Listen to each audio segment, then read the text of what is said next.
My 6-year-old son, Thomas, won't need a driver's license to own a car, and it's highly likely he won't even own a car.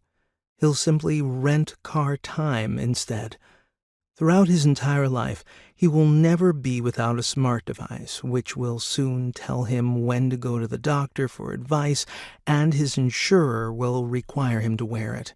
He'll live in a smart house where robots clean and fridges or household AI order groceries delivered by a robot. He'll never use a plastic card or checkbook to pay for anything, and likely no cash either. And he'll interact with hundreds of computers every day that won't have a mouse or keyboard.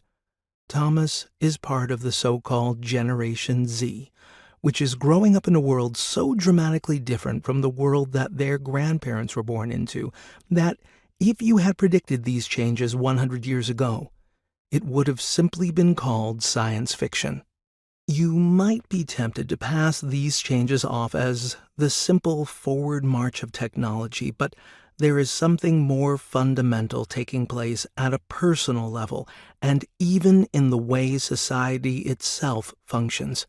How many times a day do you check your smartphone for messages or check your Facebook news feed? How often do you log into a website or use an app? Do you listen to music, read a book, or play games on a device?